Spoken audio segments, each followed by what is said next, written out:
বর্তমান সময়ের দুর্নীতিবাজ কিছু ব্যবসায়ীরা সিন্ডিকেটের নামে আমাদের দেশের সাধারণ জনগণের মুখ থেকে কেড়ে নিচ্ছে। এরা দেশের সবচাইতে বড় শত্রু, ঠিক কিনা ধরে কর।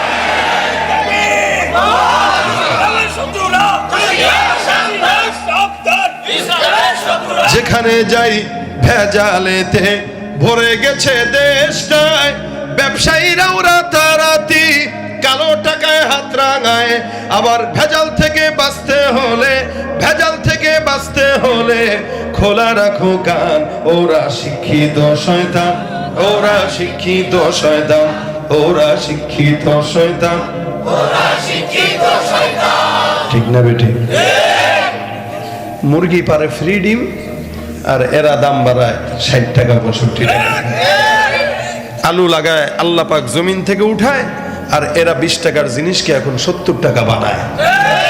আবার এরাই বলে দেশপ্রেমিক আমরা, মোল্লারা সব রাজাকার। দেশের টাকা যারা পাচার করে বাহিরে যায় বাড়ি করে, সিঙ্গাপুরে রাখে, সুইস ব্যাংকে রাখে, এদেশের সবচাইতে বড় রাজাকার এরা।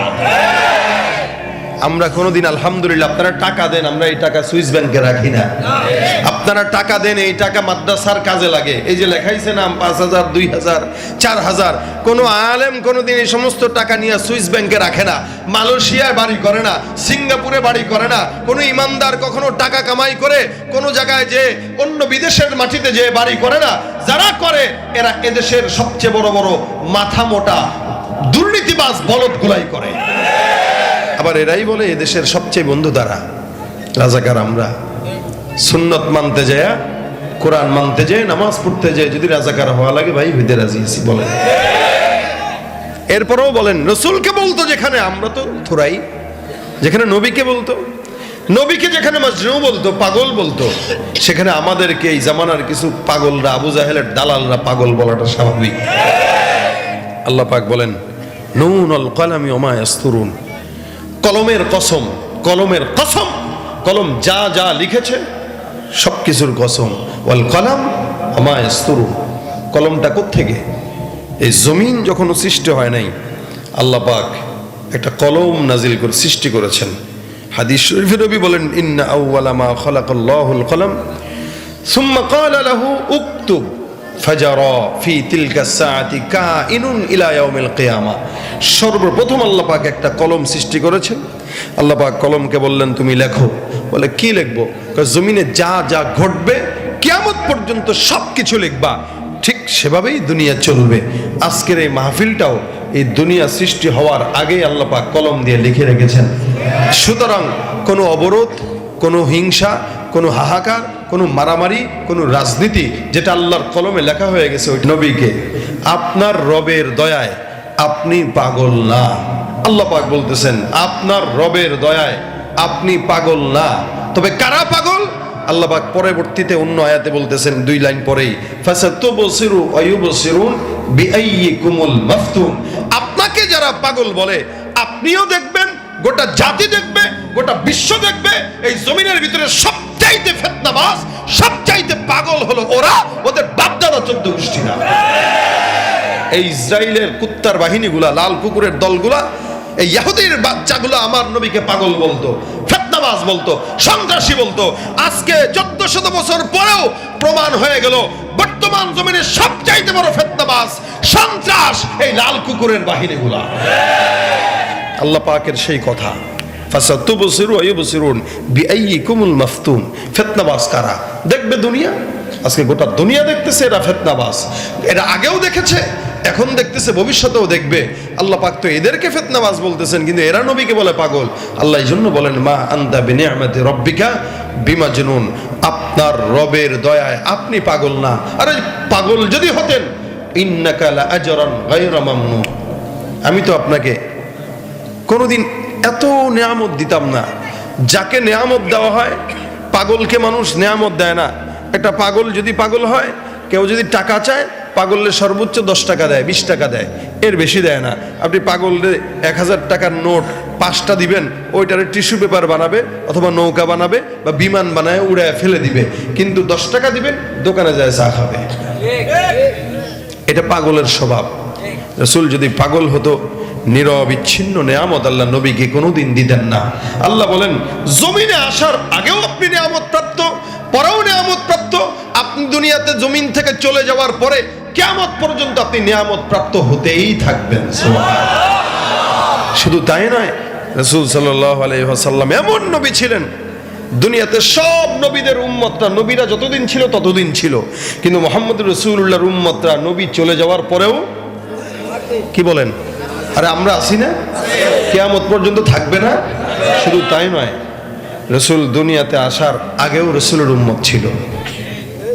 জানেন না আপনারা, নবী দুনিয়াতে আসার, নবী হওয়ার আগেও নবীর উম্মত ছিল।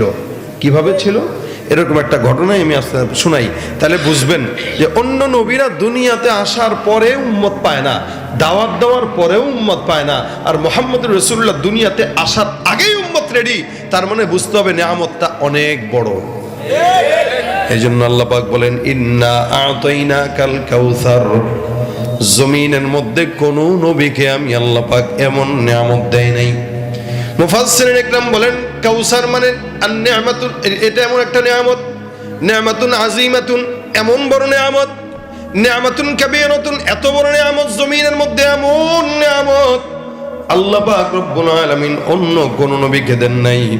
হাউজে কাউসার রব্বুল আলামিন মুহাম্মদুর রাসূলুল্লাহ সাল্লাল্লাহু আলাইহি ওয়াসাল্লামকে দান করলেন। আল্লাহ পাক রব্বুল আলামিন বলেন কিয়ামতের ময়দানে আমি আল্লাহ পাক রব্বুল আলামিন আপনাকে সম্মানিত করব। যখন নাকি আমি আল্লাহ পাক বিচার আচার করব, আপনি আপনার উম্মতদেরকে হাউজে কাউসার থেকে সুন্দর করে পানি পান করে খাওয়ায় দিবেন।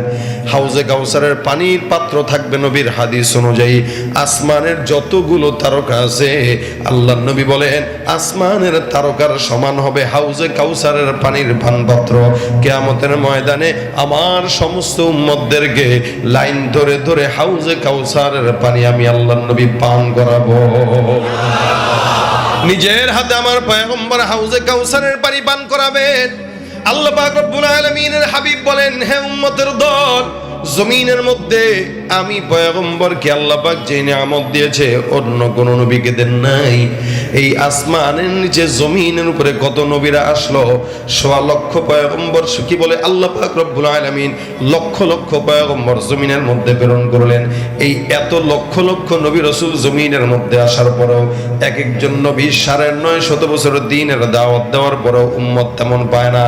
কিন্তু আমার পয়গম্বর মাত্র ২৩ বছরের জিন্দেগির বিদায় হজের ভাষণের মধ্যে নবীর সাহাবা একরামদের সংখ্যা ছিল ১৬ লক্ষ সাহাবা একরাম। স্নো পয়গম্বর জমিনের মধ্যে দাওয়াত দিলেন ৯৫০ বছর, কম না বেশি? কত বেশি চিন্তা করেন, ৯৫০ বছর দিনের দাওয়াত দেওয়ার পরও মাত্র ৭০ জন উম্মত।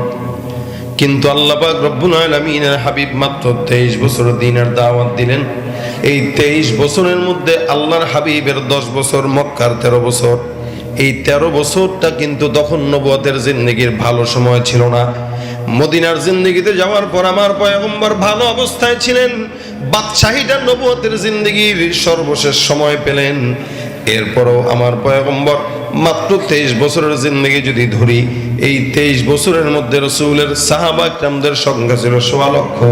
বলেন তো ৯৫০ বছর দাওয়াত দেওয়ার পর ৭০ জন, আর ২৩ বছর দাওয়াত দেওয়ার পর ১৬ লক্ষ সাহাবা একরাম, কোনটা বেশি? বলে অবশ্যই মুহাম্মদুর রাসূলুল্লাহ সাল্লাল্লাহু আলাইহি সাল্লামেরটা বেশি। নবী দুনিয়ার জমিনে আসলেন, এত নিয়ামত আল্লাহ পাক রব্বুল আলামিন দিলেন। মা মেনে ডাক দিয়া বলেন মুহাম্মদ যখন আমার গর্ভের মধ্যে, এমন নিয়ামত অন্য কোন বান্দাকে দেয় নাই। আমেনা ডাক দিয়া বলেন সমস্ত বাচ্চারা যখন মায়েদের গর্ভের মধ্যে থাকে, এদের মারা কষ্ট পায়, আঘাত দেয়, একটা একটা লাথি মায়ের কলেজাটা ছিঁড়ে দেয়। শুধু তাই নয়, একটা মায়ের গর্ভের মধ্যে যখন সন্তান হয়, এই সন্তানটাকে পেটের মধ্যে নিয়ে বমি বমি ভাব আসে, সবকিছু দুর্গন্ধ লাগে, পেটটা উঁচু হয়ে যায়, ফুলে যায়, খাইতে পারে না, রুচি হয় না। রাত জেগে জেগে কান্নাকাটি করে আর দোয়া করে, কখনো কখনো স্বামীর কাছে পা ধরে মাফটাও চায়, স্বামী গো এবার যদি মরে যাই মাফ করে দিও, মনের মধ্যে কষ্ট নিও না।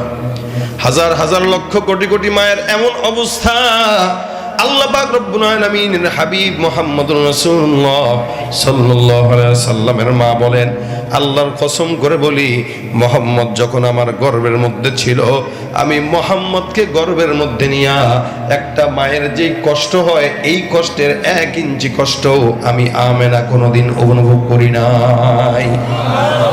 আমি বুঝতেও পারি নাই যে আমার গর্ভের মধ্যে একজন সন্তান। শুধু তাই নাই, আল্লাহ পাক এত নিয়ামত দান করলেন, জমিনের মধ্যে অন্যান্য বাচ্চারা মায়ের গর্ভ থেকে জমিনের মধ্যে পদার্পণ করে কেমন ভাবে, আল্লাহ পাক রব্বুল আলামিন নবীকে কেমন ভাবে করালেন। জমিনে বাচ্চারা ভূমিষ্ঠ হয় নাপাক অবস্থায়, কাঁদতে কাঁদতে আমেনা ডাক দিয়া বলে, মুহাম্মদ যখন জমিনে গর্ভ থেকে জমিনে নাজিল হয়েছে, আল্লাহ পাক মুহাম্মদকে পুত পবিত্র অবস্থায় সেজদারত অবস্থায় জমিনের মধ্যে ভূমিষ্ঠ করিয়েছেন। সুবহানাল্লাহ। সেজদা দিয়া জমিনে আসছেন। সম্মান বেশি না কম? এটা কি অন্য আমাদের বেলায় হয়েছে? কখনো মাথা আগে, কখনো পাও আগে। সিজার করলে তো বুঝাই যায় না কোনটা আগে, এখন তো পেট কেটে বের হয়। আল্লাহ পাক নবীকে একদম সেজদারত অবস্থায় বের করছেন। এই সেজদার দাম এই জন্য আল্লাহ পাক বাড়ায় দিয়েছেন। আল্লাহ বলেন, ওয়াসজুদ ওয়াক্তারিব, তুই খালি সেজদা দিবি আর আল্লাহর নিকটবর্তী হয়ে যাবি। সুবহানাল্লাহ। কিন্তু নবী আমার সেজদারত অবস্থায় আসছে। শুধু তাই না, দেখেন আমেনা ডাক দিয়া বলেন, মুহাম্মদ যখন সর্বপ্রথম জবান দিয়ে আওয়াজ তুলে, অন্যান্য বাচ্চারা কথা বলে, মা বাবার উপরে ভিত্তি করে বাচ্চারা কথা বলা শিখে। মা যদি বাচ্চাকে বাবা বলা শেখায়, বাচ্চা বাবা বলে। মা যদি বাচ্চাকে আম্মা বলা শেখায়, বাচ্চা মা বলে। মা যদি বাচ্চাকে দাদা বলা শেখায়, বাচ্চা দাদা বলে।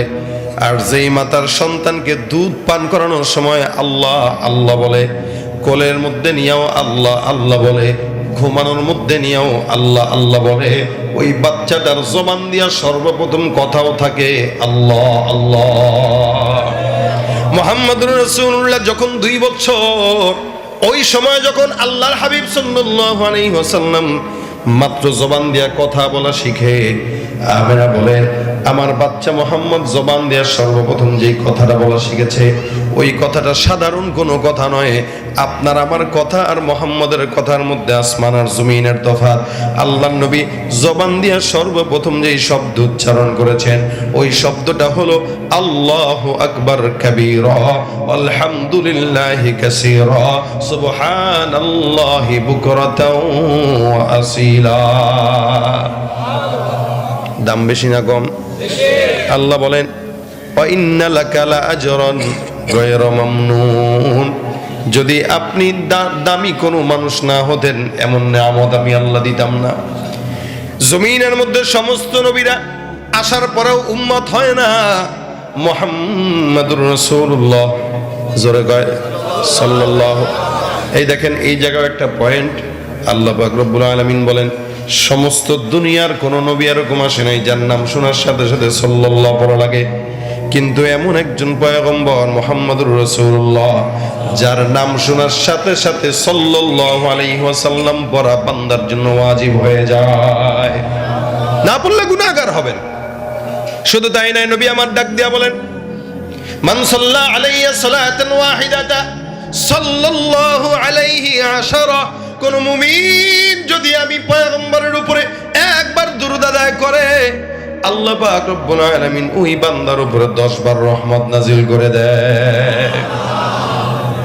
হে মুসলমান, শুধু তাই নয়, আমার রব্বে কারীম ডাক দিয়া বলেন, হে মুসলমান বলেন তো, আল্লাহ পাক রব্বুল আলামিন নামাজ পড়া লাগে নাকি? আল্লাহ পাকের নামাজ পড়া লাগে? আল্লাহ জিকির করা লাগে? অনেকে বলতেছে লাগে। আল্লাহ কি জিকির করে? আল্লাহ নামাজ পড়ে? আচ্ছা, কোন ইবাদত কি আল্লাহ পাক করেন? কি মনে হয় আপনাদের? সমস্ত ইবাদতের ঊর্ধ্বে আল্লাহ। আল্লাহ পাকের কোনো ইবাদত লাগে না, ইবাদত তো করবে বান্দা। মা খালাকতুল জিন্না ওয়াল ইনসা ইল্লা লিয়াবুদুন, সমস্ত ইবাদত আল্লাহ পাক বান্দাকে করার জন্য পাঠাইলেন, ইনসানদেরকে করার জন্য পাঠাইলেন, জিন্নাতদেরকে করার জন্য পাঠাইলেন। সমস্ত ইবাদত করবে গোলাম, মুনিব শুধু বসে বসে দেখবে। কিন্তু আল্লাহ পাক এই জায়গায় বলেন, আরে আমি আল্লাহ নিজেও এমন একটা আমল করি বান্দা তোমরা জানো না, আমি একাই করি না, যত ফেরেশতারা জমিনের মধ্যে আসমানের মধ্যে আছে, আমি আল্লাহ একা নয় সব ফেরেশতাদেরকে নিয়ে একটা আমল করি। জোরে বলেন সুবহানাল্লাহ।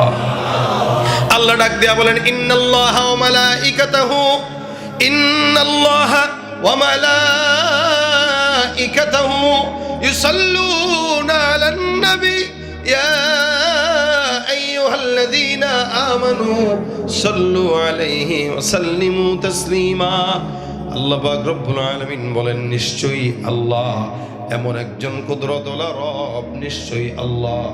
আর আল্লাহর সব ফেরেশতারা একমাত্র ওই পয়গম্বরের উপরে